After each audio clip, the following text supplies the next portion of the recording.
This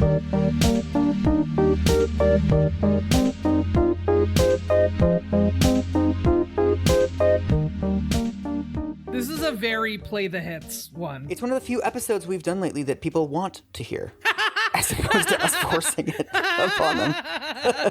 Quote attributed to the guy who brought you Worm Wars. Yeah, the numbers on the worming episode are in. They are not good. Listen, I'm thinking about a Twinkie Defense Part 2. Don't worry about it. What do you have? What do you have for the tagline? The tagline this week is just Liberté, Égalité, Garbagier. It feels like we're going to get real French and there's going to be some real trash. I don't know for sure. I don't know this book. It's going to be problematique. Well, I'm Aubrey Gordon. I am Michael Hobbs. If you would like to support the show, you can do that at patreon.com/maintenancephase, or you can get t-shirts, mugs, totes at TeePublic. Both of those are linked for you in the show notes. And if you would like to keep listening, we would love to have you. Hello. Hello. So what do you know about this book, French Women Don't Get Fat? I've just heard the title a bunch of times and sort of rolled my eyes at it. I've never picked it up. I don't have it in the diet book collection. Okay. I became aware of it at a time in like the 2000s, 90s-ish. There were just a lot of white liberals who were like, Europe really has things figured out. Yes. So there was like a big sort of Europe worship thing happening that I think was mostly about parental leave, you know, vacation time, and about fair wages, and about sort of like workplace kind of stuff and social services kind of stuff, which is not wrong. But that got painted with a very broad brush of like, Europe is better than us in every way. I mean, this was published the year that I moved to Europe. So I think, Was it really? I was one of those people. I'm like, ooh, the bike lanes. I want to go where the bikes are. So that's my relationship to it, is just sort of, I'm broadly aware of it. It smells fishy to me. It smells like an old Reblochon that has been kept in the closet. The closet. That's the last one. That's the last one. I'm sorry. You're really out Crocodile Dundeeing yourself. I wanted to do like an all-purpose, like, it's not quite a content note, but it's more just like, I'm going to mispronounce everything this episode. I should also give like an actual content warning that like, this book is really a how-to guide to have like a pretty worrying eating disorder. Take care. I went to like the National Eating Disorders website and looked at like the warning signs, and like numerous things that she prescribes are actual like clinical guidelines for like something is up. Yeah. So if that stuff is triggering for you, or like you just don't want to hear it, very understandable. Go listen to the Worm Wars episode. Be the first one.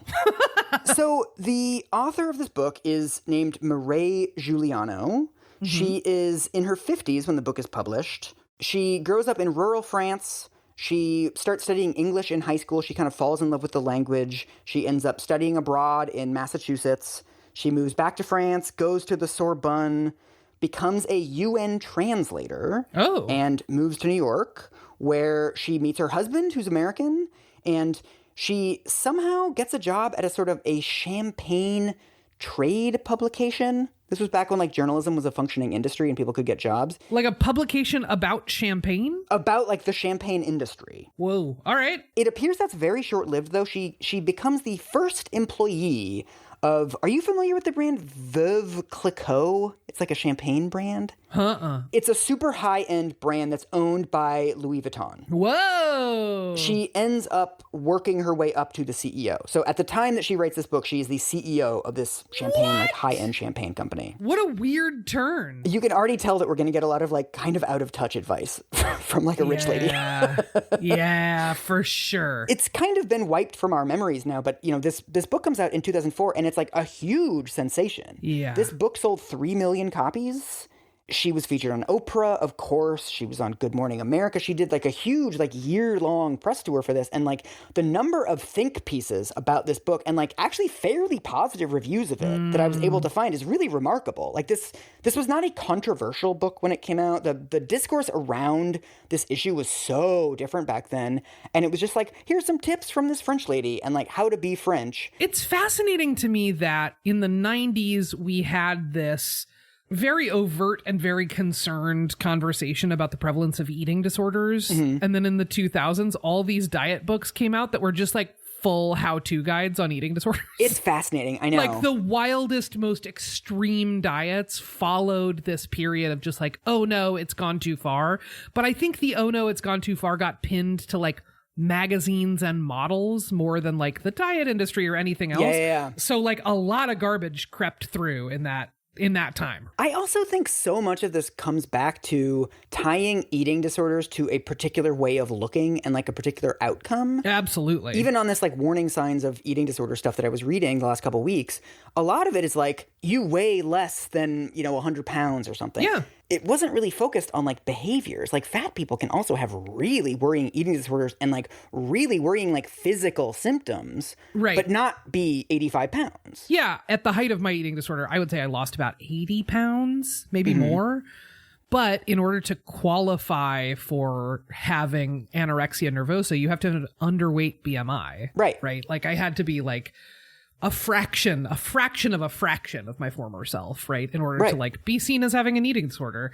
Yeah. Right. Nobody's concerned about fat people not getting enough food. I don't know if you remember this, but I remember the wave of similar books that came out after this. So after this became a massive bestseller, there was Japanese Women Don't Get Old or Fat. Ah!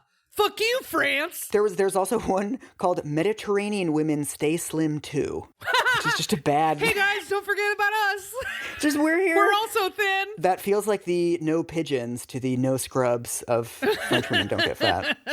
That's all I could think about. Estonian women eat in moderation. A lot of people making a lot of claims about a lot of nationalities, ladies. I don't know. Okay, so I am going to send you the first 2 paragraphs of the book. Ooh, we're just going in on the intro, huh? I feel like it's good to get like some flavor. Like what kind of book, like how does it feel to read this book? Whatever the state of Franco-American relations, admittedly a bit frayed from time to time, we should not lose sight of the singular achievements of French civilization. Ooh. I know. Until now, I humbly submit, one glorious triumph has remained largely unacknowledged. Yet it's a basic and familiar anthropological truth. French women don't get fat. I am no physician, physiologist, psychologist, nutritionist, or any manner of ist who helps or studies people professionally. I was, however, born and raised in France, and with 2 good eyes, I've been observing the French for a lifetime. One can find exceptions, as with any rule, but overwhelmingly, French women do as I do. They eat as they like and don't get fat. Pourquoi? So this sets the stage for a number of patterns that we're going to see throughout this book. The writing is kind of weird. Like it's not all that like well written or like clear what she's saying. She uses a lot of like parenthetical phrases and she just kind of like rambles sometimes. And she also uses an unbelievable amount of like French phrases in this book for like no particular reason. But Mike, pourquoi? It feels like there was some sort of contractual arrangement where it's like you have to remind them that you're French once per paragraph. So she'll be like, when I was studying in college, I would often some French phrase, and then in parentheses it'd be like, walk down the sidewalk. Why? Why would you not just say what? So what do you think generally about this? I mean, I fucking hate it. Already? Well, listen, this second paragraph is not really doing her any favors. Like, I'm not a doctor. I'm just a person with eyes. Yeah. Ma'am. She's very open about the fact that, like, this book is just, like, based on her. Wow. I read this extremely shady feature story on her that was published in the New York Times after this became a bestseller. It says, the book is a confection that she whipped up over summer and fall weekends. It's very easy, she said. There was no research. We know, Murray. We know there was no research. Wow! The number of diet books that have like 0 citations. I know. Meanwhile, if you write a book about anything to do with like, maybe dieting isn't the best. Right. Maybe fat people are okay and we should be nice to them. Like, you got to be cited to the hilt. Yeah. You have to prove the shit out of your case. Yeah. And I just find this really fascinating to know that this like massive bestseller was just like, nope, not researching, didn't read stuff, didn't learn anything first. She also is like weirdly open about the fact that like this is a book for like fellow rich people. Really? This is all from the intro. She says, while my stories and lessons can be of benefit to anyone, this book is intended primarily for women, being based solely on my experience as a woman. It's not only for Americans, but for women throughout the developed world who face career pressures, personal stress, globalization, and all the traps of 21st century society. And it is not for those whose weight is an immediate health risk or who require a medically prescribed diet. I speak specifically to women who need to lose up to 30 pounds, which is a great proportion of the population. I mean, I think like this feels very similar. I'm getting big Karl Lagerfeld diet vibes. I was thinking that too, yeah. Right? Which is just like, this is for rich, thin people to become even thinner. Yeah. On the one hand, I appreciate the candor and directness and sort of directiveness to the audience in the book. On the other, I think that a book like this carries a cultural impact that is way greater than the people who read it with care and comprehend and sort of take in every sentence, right? So I appreciate that there's like a directness in there that's like, this isn't for fat people. But on the flip side, like it then gets out into the world and a bajillion people see it or hear about it and then recommend it to fat people or use it as a way to be shitty to fat people or whatever. I mean, I guess it's better to be direct about this stuff, but also that feels weird and icky. Another thing that she is honest about in ways I also feel weird about is she does not mention health in this book at all. There's no mention of diabetes. There's no mention of heart disease, like all the sort of stuff, like that paragraph that you get in every fucking book that mentions fatness of like the cost to the healthcare system. She doesn't care. Hang on. You know why she doesn't care? She doesn't care because she should have written a book called French Women Get Universal Healthcare. You know? She's very open in this book, as Karl Lagerfeld was in his book, that like this is about being attractive. Yeah. That's it. And you hear this from accounts of fat people in France as well, that it's just like, oh, well, you're not attractive to me. And they don't even really, like, people don't even really bother couching it in like, oh, I'm concerned about your heart health or whatever. It's just like, oh, I don't like looking at you. Yeah. In the same feature story where she talks about how she's like, I'm a wealthy lady and like I didn't do any research for this book. It says, there is a steely discipline behind her pleasure-loving approach. One of the main goals of staying slim is to remain appealing to men, and this is hard work. A Frenchman wants his wife to be very elegant, very thin, she said. It's never said, except in the silence. There is pressure. A woman works on herself. Ugh. She's just saying it. It's like, this is to be hot for men. And she also talks elsewhere about like, to advance in my career, I needed to be thin. Not untrue. Unfortunately, not untrue. So again, it's like these mixed feelings where it's like, yeah, that's what we're talking about. In like 95% of conversations about fatness, we're talking about looks, right? People want to look a certain way. Yeah. I'm having my own like moment with this, which is that anytime someone comes to me with the sort of like faux concern or sincere concern based in bullshit, it is always my hope in that moment that they would just be honest with me and themselves and just be like, I don't like looking at you. Right. And then I could say, why do you need to say that to me? Yeah, that's a you problem. That's not a me problem. Totally. Yeah. At the same time, what we have here is someone who is just copping to that and going, and I don't care. Right. I'm just like having a moment of reflection on like, is that really what I wish for? Right. Because like what I really want for them to do is go, oh, wait, I'm saying and doing this thing and I don't want to be that kind of person. Right. That's what I'm actually aiming for. And a necessary precondition for that is for them to own their own weird bigotry on this stuff. Well, it's also, what's amazing to me is she doesn't remark upon any of these pressures in any kind of normative way. She's just descriptive. It's like, oh, you have to be thin to work in corporate America. Which, like, yeah, on some level, yes, you do. Like, those are real pressures, and it would be weird to deny that they exist. And I'm sure that there are people who are, like, just eyes wide open, are like, I need to be thin to be an executive at this company, right? I'm sure that there are people like that. Yeah. But also, like, I would respect people who do that much more if they were like, and it's bullshit.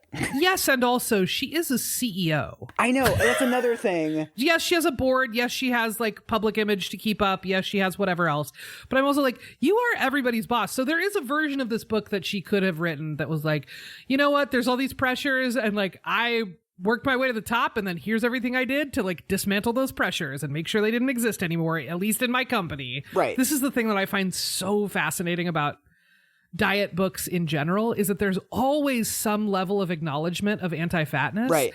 And there is never any comment on like, and here's what we could do to fix those broken systems. It's just always like, so you got to get on the treadmill and stay on the treadmill. Right. Where you're like, no, it's not. It's fine. We already have weird thoughts and we're on like page 7. Yeah, totally. So this is the final paragraph of the first chapter. This is a little proto version of course, the discourse that is now dominant in diet books of like, this isn't a diet. Yeah, it's not a diet. It's a lifestyle change. It's a detox. It's a cleanse. It's a The answer is never dieting in the American sense, but rather little alterations made steadily over time. So when we do lose the excess weight, not only does the effort seem painless, the results are much more likely to last. If my fellow Americans could adopt even a fraction of the French attitude about food and life, don't worry, you don't have to sign on to the politics too, managing weight would cease to be a terror, an obsession, and reveal its true nature as part of the art of living. Oh my God! Your body will equalize to its natural proportions. I know. I mean, woo! Yeah, this is like king. It's not a diet, it's a lifestyle change. Yeah, and also, this is the clearest articulation of the, like, it's easy. Yeah. All we're talking about is we're reconnecting our relationship with food. It's going to turn out to be great. You're going to lose all this weight, and you're going to have, like, a kind of a more holistic life. You know, you're going to rediscover, like, quality ingredients and stuff. She presents it as a win-win. Right. You're going to live in a set of a Food Network show. Exactly. You'll just be surrounded by produce and like freshly, like magically pre-risen bread and all of that kind of stuff. Yes. So now that we've gotten the thesis, I want to take a brief detour to just talk about the fact that the premise of this book is wrong. I feel like we should at least discuss it. Yeah. Acknowledge the existence of fat French people. Yeah. So I looked this up. So at the time of the publication of this book, 55% of Americans on the BMI scale, which is bullshit, all the normal caveats apply, 55% of Americans were overweight or obese, and 35% of French people.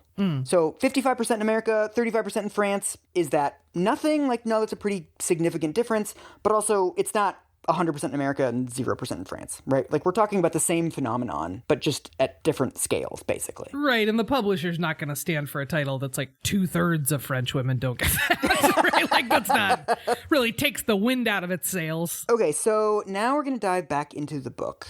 Chapter 1 is called The Beginning, I Am Overweight. What? Red flag. We're already in red flag territory. I don't love it. She grows up in France in the 1960s. It doesn't appear that she was a fat kid at all, but when she moves to America on exchange when she's 16, she starts gaining weight. And so I am going to send you a excerpt. Okay. For all the priceless new friends and experiences I was embracing, something else altogether, something sinister, was slowly taking shape. Jesus. Almost before I could notice, it had turned into 15 pounds, more or less, and quite probably more. It was August, my last month before the return voyage to France. I was in Nantucket with one of my adoptive families when I suffered the first blow. I caught a reflection of myself in a bathing suit. My American mother, who had perhaps been through something like this before with another daughter, instinctively registered my distress. A good seamstress, she bought a bolt of the most lovely linen and made me a summer shift. It seemed to solve the problem, but really only bought me a little time. What do you think? Wow, something sinister. This does seem like the sort of the major trauma of her childhood. Another way to say this is, I didn't realize I was gaining weight. And I learned I was gaining weight. Yeah. That's what happens in this passage. That's another way of saying that. Yeah. I would like a moment of recognizing, like, that last passage is this author talking exclusively about her own body and also projecting really intensely powerful messages about what it means to gain weight or to become a fat person, right? Yeah. Like describing this as like a monster or like the shark in Jaws, right? Something else altogether, something sinister was slowly taking shape. Like that is some wild language to use to describe like a very normal human experience of weight fluctuation. Super normal. That's a thing that lots and lots and lots of people experience. So when you're talking about your own experience and you talk about it in this kind of way, like there's something lurking in the shadows coming for you, that also sends a message to your readers about how they're supposed to think about their own bodies or how you might also be thinking about their bodies, right? So like this just feels like one of those real powerful moments where I'm like, technically this has been written in a way so as to be like unassailable, right? Like I'm just talking about my own experience. And also the language that's being used here is so powerful, so moralizing, and so icky. Wait till you see how much worse it gets. Oh no. Oh no. The messages of I this feel book. like I'm going classic, like wasting my outrage too early. I know. Save your energy. Okay. Get a protein bar. So because it's the 60s, she takes a boat back to France, and she talks about on this journey, she's like worried what her French friends are going to say to her when she gets back, and they see that she's gained weight. And she says she's been writing them letters, but she hasn't said anything about the weight gain. And she says she deliberately only sent them photos of her face so that her friends wouldn't see how much weight she's gained. And then she gets to France, and her father meets her like at the pier or whatever when the boat pulls up. So this is another excerpt. Okay. Since he had not seen me for a whole year, I expected my father, who always wore his heart on his face, would embarrass me, bounding up the gangway for the first hug and kiss. But when I spied the diminutive Frenchman in his familiar beret, he looked stunned. As I approached, now a little hesitantly, he just stared at me. And as we came near, after a few seconds that seemed endless, there in front of my brother and my American shipmate, all he could manage to say to his cherished little girl come home was, "You look like a sack of potatoes." So another way to say that one is, my dad was a real dick about it. It sucks. Like, that's fucking awful. It sucks. And also, holy shit, imagine if he had an actually fat daughter. The way that these books normalize like really terrible treatment of children is really worrying to me, because she presents this as almost like a come to Jesus moment. Like this was the thing that like broke her out of her complacency. Yeah. She says she spends like the next 3 days crying. She feels terrible. She's mad that the family's doing this like trip to Paris together, and she basically can't enjoy herself. She kind of downplays it. She's like, oh, he didn't mean it to be mean. Like, he was never all that tactful. He was just, he was just surprised, and he was expressing his surprise. Mm-hmm. You're sending a message of like, oh, sometimes people say stuff like this to their kids, and like, no, it's really not okay under any circumstances to speak to your kid this way. It's terrible. And I think it's really fascinating to me that all of this stuff is offered up in this book as, then you just need to diet, not then you need to talk to your dad about how he talks to you and reconsider what your relationship looks like right now. Yeah. Or then you write a passage in the book about like, this is a totally unacceptable way to talk to your kids, and I wish it hadn't had this effect on me, but it did, and blah, blah, blah, blah, blah. Yeah. There are so many ways to slice this. And diet books, when they present moments like this, pick the single way that will result in no accountability for the person or people who are like saying these awful things to people and passing judgment on other folks' bodies and so on and so forth. Like, it's gross. And no like reflection. No reflection. No cause to be like, should I say this to a child? Yeah, no. But then she ends up moving to Paris. Eventually she graduates from high school, moves to Paris, starts attending the Sorbonne, and she keeps gaining weight after she moves to Paris by herself. She says, at 5'3", I was now overweight by any standard, and nothing I owned fit, not even my American mother's summer shift. I had 2 flannel ones, same design but roomier, made to cover up my lumpiness. I told the dressmaker to hurry and hated myself every minute of the day. More and more, my father's faux pas seemed justified. Jesus Christ. So it's like she's clearly internalizing all this like weight shame, because like she lives in a really fat-phobic society and her dad is really mean. And so it's like she's just feeling kind of like increasingly desperate. Yeah. And her parents eventually somehow link her up with a doctor in Paris who is going to help her lose the weight. She doesn't give the doctor's real name, but she calls him Dr. Miracle. Ugh. And the rest of the book is basically like his plan for her. She says like he re-linked me to my essential Frenchness or something. But it's essentially just like the diet plan that this doctor put her on when she was 16. This is very Karl Lagerfeld diet. It is. It's like, I mean, I think that there's something really interesting about how many of these books are written by people who were thin their whole lives and then gained a pretty small amount of weight temporarily and then lost it. And then like immediately just spend the rest of their lives, like this is a woman in her 50s, right? Giving people advice on how they should do it too. Yeah. But that's not the universal experience of fat people. Like, a lot of people are just fat their whole lives. Right. How you lost the freshman 15 is not going to make me into a thin person. Right. You and I have talked about sort of this phenomenon of like formerly fat people, like having the capacity to be extremely anti-fat. As strong or stronger are thin people who were once fatter than they wanted to be. Yeah. For a brief period of time. For a very brief period. Some of the most arrogant and incurious weight loss advice I get is from people who are like, once I weighed 10 pounds more than this and I took it right off. There are a lot of people who are like, yeah, like I went on vacation for 2 weeks and I gained 10 pounds and then I came home and I lost it and here's how. And you're like, that's not... Right. It's just like I started going back to the gym and ate the way I was before vacation. Right. It's like I just went back to my previous lifestyle. Yeah, totally. Sure. Okay. So are you ready to hear Dr. Miracle's plan? Oh, God. Step 1 of this plan is for the next 3 weeks, she is supposed to write down everything she eats. Okay. Her doctor doesn't say that she has to change anything, but just keep a log. Hey, teen with crushing self-esteem issues related to your body, don't change anything. Just write down what you eat. She also, this is one of the first little tiny clues that this is going to get weirder as we go along. She says, to know how much you're eating, to know what to write down in this food diary, you should start weighing all of your food on a kitchen scale. Yeah, this is some old school Weight Watchers nonsense. Exactly. Get out your little scale. So that's step 1. Step 2 is to jumpstart your weight loss.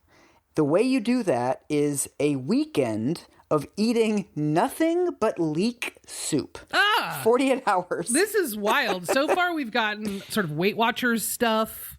We've gotten a little dash of cabbage soup diet, just a little short crash cabbage soup diet, but this time with leeks, so it feels vaguely different. It's very funny. In the section of the book earlier where she talks about like fad diets don't work, she specifically mentions like the cabbage soup diet. Like, can you believe women in the 70s were eating cabbage soup? And it's like turn page. It should have been leek soup. We all know that.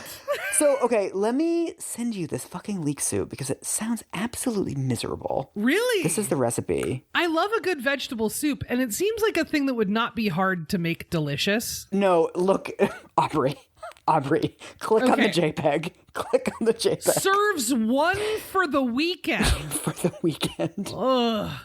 So you clean the leeks, and then you put the leeks in a large pot and cover with water, bring to a boil, reduce the heat, and simmer uncovered for 20 to 30 minutes. Pour off the liquid and reserve. Place the leeks in a... What? That's the whole recipe. So you're just drinking leek water? It's a tea. She's making tea out of leeks. Look at the ingredients. 2 pounds leeks. No salt. No butter or olive oil to like saute the leeks beforehand. No garlic even. No nothing. Spices. Wow. You're drinking like boiled leeks. It's not, I mean, this is not even like meaningfully soup. This is every meme about a crash diet and every meme about white people food all at the same time. Like, all she could do is be like, garnish it with mayonnaise. And then it would be like the ultimate white people food. Like, this is unreal. I listened to a podcast called By the Book where both of the co-hosts tried this diet. Both of them were crying by the end of the first day. Yeah. It's quite a good episode. Actually, I'll link it in the show notes. So you're essentially just not eating for 48 hours. So like you can't really function. And all of the book here, let me send you the section of the text after this. Oh, cripes. Pity those who don't love the sweet taste and delicate texture of leeks. Eventually, you probably will. Probably. Ugh. This is like a fucking kidnapper. The juice is to be drunk, reheated, or at room temperature to taste every 2 to 3 hours, 1 cup at a time. This will be your nourishment for both days until Sunday dinner, when you can have a small piece of meat or fish, 4 to 6 ounces, don't lose that scale yet, with 2 vegetables steamed with a bit of butter or olive oil and a piece of fruit. Both versions are so good and such an adventure for most palates that you will have a hard time seeing them as prison rations. What the fuck? What? So it's like, this is just fully deranged. Like, it's just a weekend where you feel like absolute shit. Also, there's no such thing as jump-starting weight loss. Any doctor, any diet plan, anything that tells you about kick-starting weight loss or like hit the ground running or something. This is not how bodies work. All that happens in this weekend where you're eating nothing but leek soup. Both of the co-hosts of this podcast lost. I think one of them lost 3 pounds. One of them lost 4.5 pounds. Like, yeah, you lose weight when you don't eat anything. You know this from when you can't keep food down. Exactly. So this is not any magic going on here, but you gain 100% of the weight back within like another 2 days as soon as you return to eating normally. Like, a lot of that is water weight that just like comes right back on. This is not meaningful weight loss. So all you're doing is you're setting yourself up for failure. Yeah. There's no point in doing this. Yeah. So then after you've done this, the goal of the next 3 months, this is called recasting, is to relentlessly go through your food diary and to look at all of the little cuts that you can make. For her, it was that she was walking to school and she often didn't have time in the mornings to make breakfast, so she would grab like a pastry on the way to school, and then she would grab like a pastry on the way home from school. So for her, it was like, okay, those are like the cuts that I can make. I'm eating these unhealthy pastries. I should start making breakfast at home. Yeah. So she starts out as like, okay, the chocolate that you're eating at midnight, like cut that out, whatever. This is like fairly standard advice in these kinds of books. Yes. But then she also says that when you find things that you want to keep in your life, things that really do bring you pleasure, that aren't extraneous or that you don't feel bad about the next day, she says what you should do is start reducing them incrementally. So she says, like, if you're drinking juice, juice has calories in it, so you should start diluting it with water. So that's sort of like her metaphor for like, cut out the things that aren't really giving you pleasure, and then the things that are giving you pleasure, just kind of make them worse. Yeah, totally. Make them less pleasurable. Yeah. She says, over time, you'll discover what is obvious to French women. There can be an almost ecstatic enjoyment in a single piece of fine dark chocolate that a dozen Snickers bars can never give you. On that subject, please also eliminate all chocolate loaded with cornstarch, corn syrup, artificial flavoring, artificial coloring, and too much sugar. So again, she's just basically telling you to like eat less. Right? It's like, if you enjoy chocolate, did you know that you can actually just eat 1 square of dark chocolate? This is the Oprah "I love bread" ad. Right. Everything in moderation, blah, blah, blah, blah, blah. But it's like, it sounds reasonable at first that it's like, okay, we're going to cut your life down to things that really give you pleasure. It's like a Marie Kondo thing, right? Like this brings me joy, right? We want to reconnect ourselves with the joy of food. And then it's like a couple paragraphs later, she's like, but even the things that bring you joy, you should just eat less of them. Then get rid of those too. Yeah. Right. You're reducing everything to as little as possible. Yeah. Like, I don't think this is like the way that French people eat. Right? The marketing of the book is like, we're reconnecting you with food. How can I eat like butter and pastries and all this stuff and like still lose weight? But then once you actually get into the meat of the book, she's like, eat less of this. Eat half the pastry. Yeah. And then eat less than that. And then eat less than that. Yeah. There is this sort of concept of eating disorders that is just like, one day a person, usually a young white woman, wakes up and is just consumed with the desire to be thin and will do anything to become as thin as possible. I'm sure that is some folks' experience, that it's just like something happens, it's like a bolt of lightning, they're all in. For me, it was absolutely a slow slide like this. That was like, oh, I cannot eat until 11 a.m. What if I could make it until 1 p.m.? What if I could make it until 4 p.m.? What if I could make it until 7 p.m.? Right? Like this kind of like gamifying and narrowing and narrowing and narrowing was the nature of my eating disorder. Right. So to see someone spell all of that out as recommendations is really intense. To be like, then you should do this, and I'm like, I did that and it was bad. So I mean, this is what's incredible to me, is that the rest of this chapter is basically just a list of varying degrees of eating disorder behavior. So she says that her doctor's first tip for her was, because she's eating these pastries to and from school, he told her to not bring enough money with her to buy pastries at school. So it's like, only bring enough with you for the train ride and like maybe a cup of coffee at school, which is like, this is an era, before credit cards and stuff. So it's like she literally just like doesn't have money when she's at school all day. He also says that she should walk a different route to school every day so that she's not tempted, right? Because she's smelling the pastries. So then she wants to go in and buy one.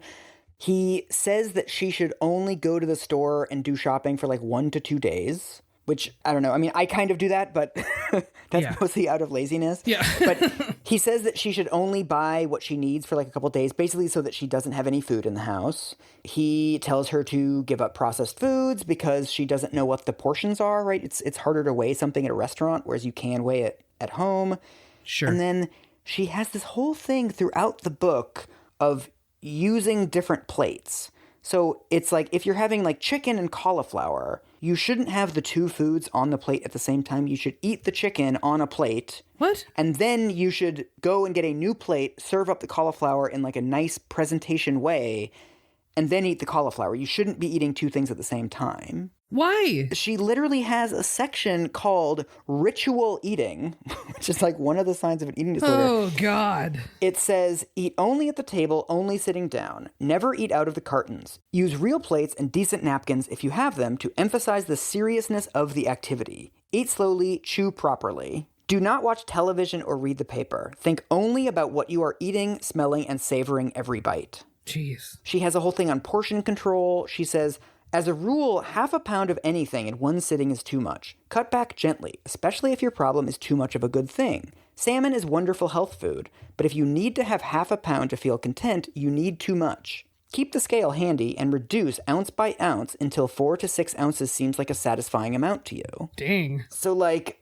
you're ritualizing, you're eating, you're monitoring your own eating, you're thinking about food all the time, right? I can't walk to school the same way I walked there yesterday, so I don't get a pastry, and when I'm at school, I'm probably fucking starving because I don't have any food that I can buy. Like, I only have this thing that I weighed out meticulously that I can eat. It's just like, this amount of fixation on food is like really worrying. Yeah, we're in full eating disorder territory. And then she ends the chapter with a recipe. There's a lot of recipes in this book, most of which kind of look okay on the surface. So the recipe that she ends the chapter with is like a crustless apple tart, which, like, whatever. An apple tart without a crust, like, I make quiche without a crust all the time because crust is, like, the pain in the ass of making quiche is the crust. Yeah, it's just scrambled eggs in a pan. It's great. It whips, yes.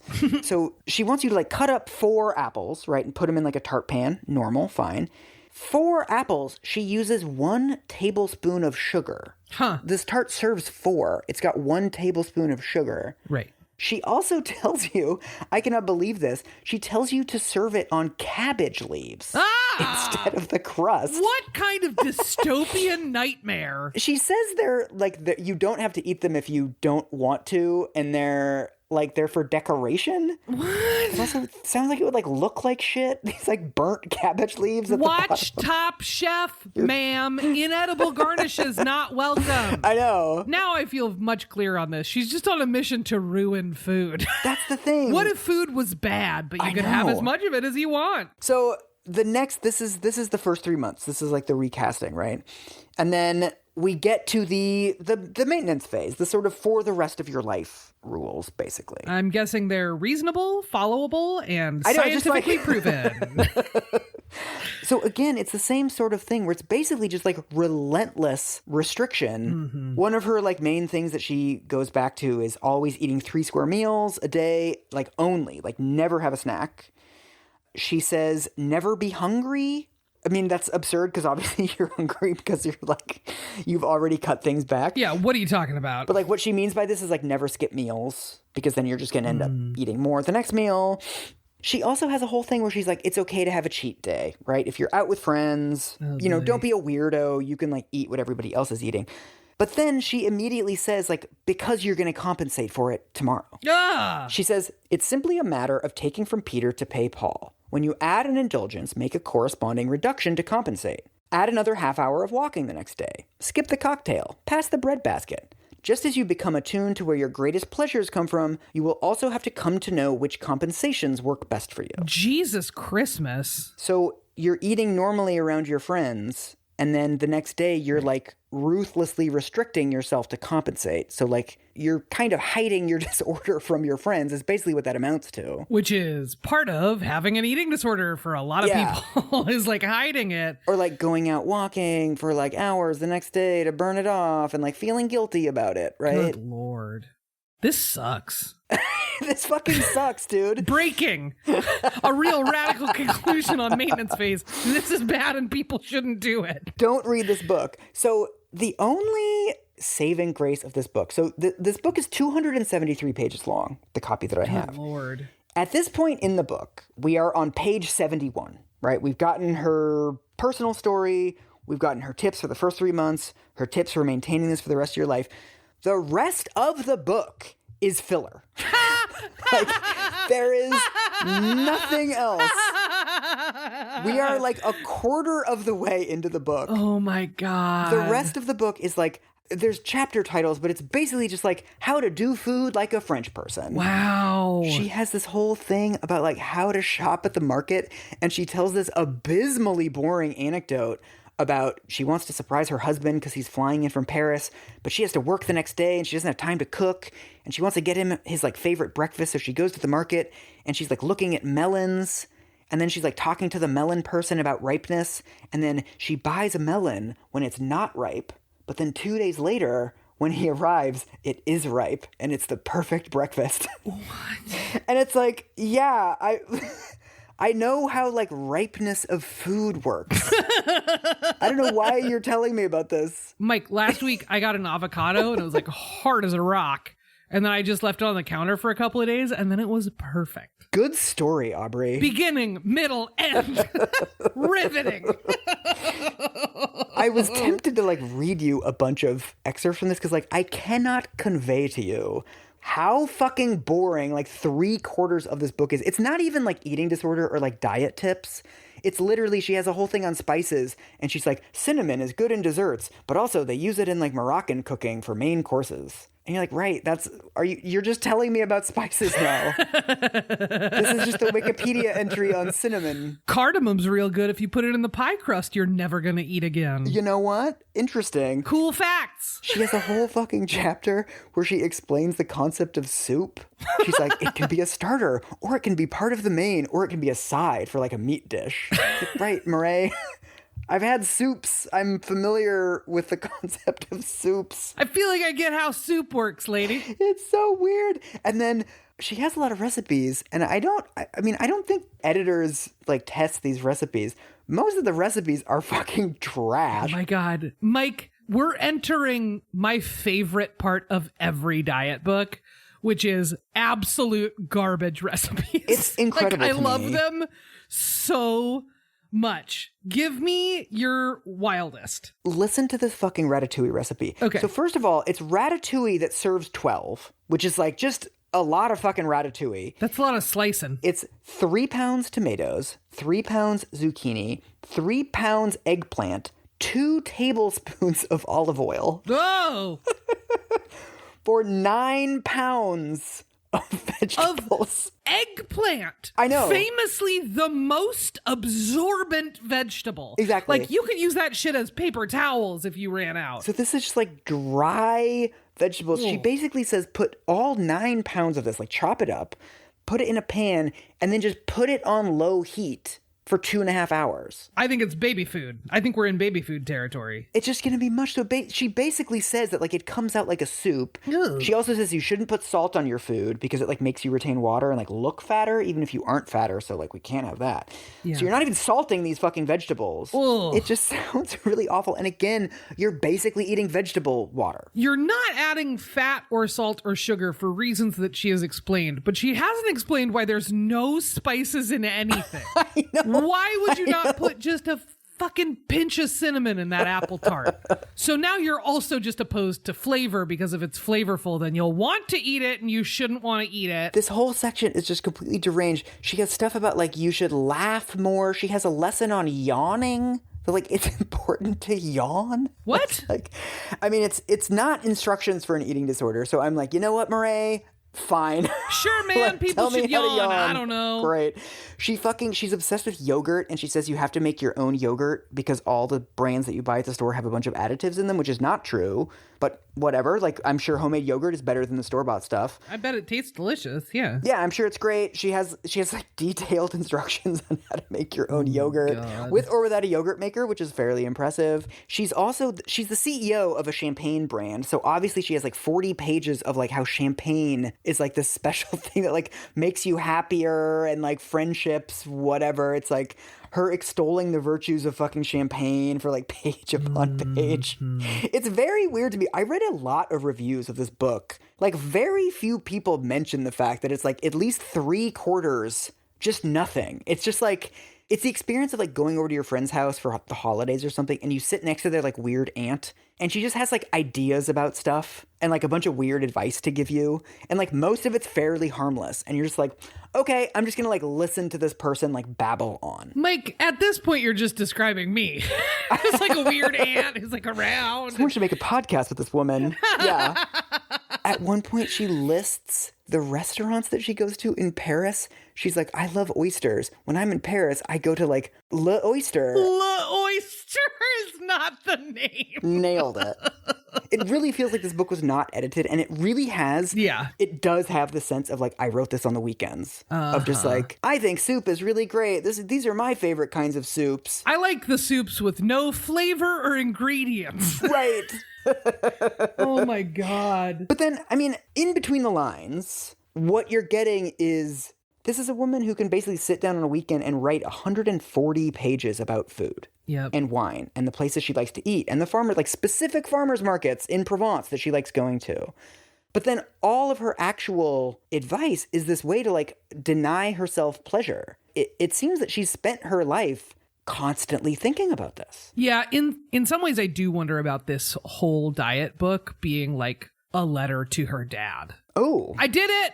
Look how much I did it! I did it so much! Do you know what I mean? Like, that stuff stays with people, those experiences of body policing and unwanted comments and like judgments. Yeah. I often wonder this when I'm reading diet books, is like, how much of this is you continuing to differentiate yourself from either fat people, which is like all of them are that, and or from some past bad experience of feeling like someone else was judging your body, to be like, no, I did it the most. I'm the best at being thin. Right. I'm the best at avoiding these judgments, and you can't get me now because I did it perfectly. Right. I have a lot of compassion for it, and that unleashes a whole new wave of garbage people doing garbage things. Right. What I was really struck by reading this was how desperate people are for this stuff, that somebody can basically spend decades of their life denying themselves one of their primary pleasures just so that they can stay thin. That's how much of a hold this stuff has on our society, that like an individual would do this and would effectively just live with deprivation. Yeah. She talks about you have to make yogurt the night before. She makes sure to drink a huge glass of water 30 minutes before she eats every time. She goes for a walk before breakfast. She lives on the 15th floor of some building in New York, and she often takes the stairs up. She talks about like making her own copies so that she has an excuse to get up and walk around during the day. She's thought about this every single day for her whole life. And she's essentially prescribing this as like, this is what you should do. Yeah, this is how you should live your life. Right. Once you really get down to it, it's just, this is a calorie restriction diet that you're on for the rest of your life. Right. She's not counting calories, but it is very intensely about restricting calories by restricting high calorie foods and by restricting kind of all foods. Just eat that leak water. And staying thin should almost become this like part-time job that you have, right? It's this thing that like occupies so much of your time. She says like you should only eat out on special occasions. You should always eat in. I mean, I could list 50 more of these. It's just like the ways that she has adjusted her life to remain thin. If you're not eating out and you're only eating in, like eating out is often a social activity. Right. That may also mean for her that she's like restricting her social opportunities, or that that's what she's recommending to other people, or that that's how other people are taking it. Right. Right. Is like, you can't be around other people when food is present, which is many of the times that we gather together as humans, there is food present. Right. This is calling for not just a reorganization of the foods that you eat, but a reorganization of your life and your connections to other people. Right. And it just is so bizarre to market this level of restriction and judgment and everything else as like easy breezy. You're going to love the food. It's all the leek water you can eat. Yeah. And just like soggy apples with like no butter or sugar on them. It's just like hot apples. So the conclusion of the book, the final chapter, there's more and more of this stuff. She has a whole chapter on like parenting advice, which I was ready for that to get real bad, but it's actually not that bad. Oh. The only thing that I liked about the argument that she makes through the book is that like Americans have kind of a toxic relationship with food, and especially the way that we talk about food. She says that like Americans have this thing where everyone's constantly talking about the diet that they're on. I hate my body. I shouldn't have eaten that. I feel bad about it. Like the connection between like sin and consumption is something that just runs through every conversation in American life. And she's like, it's weird to talk about food this way. Like food is good. Right. Talk about food freely and openly and joyfully, and then eat in a restricted, joyless, exactly. I mean, way. she doesn't live by this rule at all. No, it doesn't sound like it. So that's basically the book. It's just like 70 pages of like how to have an eating disorder, and then 150 pages of just like, here's what food in France is like. Here's where cinnamon comes from. Exactly. Great. Wow. It's such a bummer that this was such a huge hit. I do think it's actually worth talking about like the reception to the book and the kind of aftermath of the book. Yeah. After it became a really big deal, there were some interesting rebuttals to the book. So there was one in the New York Times in 2005 where the author says, "When I was a college student in France for a year, I also picked up a bad habit, a pack of cigarettes a day. That's what you do in Paris. Sit in cafes, drinking coffee and smoking. I acquired a newly svelte figure not from chewing slowly through four-course dinners, supping on oysters, or setting out fine china at every meal. The regime français I learned was cigarettes, and it took me 15 years to quit. Merci beaucoup." Wow. The rates of smoking between America and France are not that different. French people like 5% higher smoking rates. Huh. What's interesting about France is that smoking habits run through the economic ladder. So in America, it's mostly poor people who smoke, whereas in France, it's everybody. And so the argument that they make in this piece is basically that, like, yeah, the thin rich women with, like, nice scarves that you see in Paris are not thin because they're following this advice. They're thin because they're smoking. There's also been a huge backlash to this kind of eat like a French person thing in the form of like pointing out that France is extremely fat phobic. Yeah. In 2017, there was a memoir called You're Not Born Fat by a writer named Gabrielle Dedier. She talks about how, I mean, there's still this practice in France where when you apply for jobs, you send in a photo of yourself. What? Yeah, this is something that I've seen when I lived in Denmark, this was normal. In Germany, this is normal. Like, this is fairly standard practice across much of Europe. Oh. It's something that, like, when I talk to Europeans about it, I want to tear my fucking hair up because they're all like, well, why wouldn't you send a photo? And, like, the only reason to send a photo would be to, like, rule out people with headscarves, people that are not white, people who are fat. Yeah. Like, yeah. What other purpose is there for this? I mean, to my mind, this is just like open the floodgates for racism in particular. Yeah. And along the way, no fatties. The problem with this is that size-based discrimination is actually illegal in France, which is good. But because you have to send in your photo with your fucking job application, you don't get to the interview stage. Right, totally. Gabrielle Didier, the woman who wrote this memoir, she got a job at a preschool. She was teaching autistic kids. And the first day at school, she had a really fat phobic boss. And there were 6 kids in the class. And when she showed up, her boss said, we have 7 handicapped people with us today. Wow. Right. And she was eventually fired from this job for, quote unquote, failing at her job duties. Her job duty being to lose the weight because her boss wanted her to be thinner. So she loses the job. And the interview with her in The Guardian takes place at a fucking youth hostel because she lost her job and she can't afford her apartment anymore. So she has to move into a youth hostel. I mean, this is all awful. And it also feels like such a weird, it's really interesting to me that when folks marginalize fat people, the things that they reach for, one of the key things that they reach for is like considering them to be disabled. Yeah, that's really interesting. It's a fascinating and truly garbage tactic that both leaves fat people feeling like shit and also invites people into weird, shitty ableist arguments. Yeah. About like, no, I'm not for these reasons, rather than being like, okay. How about you just be Right. more chill to like disabled people? What? Right. What else did we learn from Gabrielle? Well, also just, I mean, like everybody else who talks about this, I read a bunch of articles about her and they're like, fat discrimination against fat people is like a very well documented problem in France, but also obesity is linked to heart disease and blah, blah, blah, blah, blah. Right. And like all the boring health shit. And it's just like, that's not really what she's saying. That's not really the issue that we're talking about here. Like, no one is losing their job because they're fucking LDL cholesterol levels. It really feels like people think it's like Bloody Mary, where like you say it 3 times and she will appear, right? Or something. Right. If you just say like, hey man, be nice to fat people, and you don't also say, also, it's terrible. It's a bad thing to be. It's really bad for you. It's bad for our country. It's bad for the world. Somehow a bunch of people are magically going to get super fat out of nowhere. Yeah, it's the same thing we see with trans people where it's like, what if we're too nice to trans people? Let's dial it back. And you look at like any statistics and it's like, we're not that nice to trans people as a society. It's the same thing of like, isn't this too much grace to show to fat people? Like, yeah, totally. It's bad that she lost her job and she's like now living in a youth hostel and everything, but what is her resting heart rate? Let's talk about the downsides of human dignity.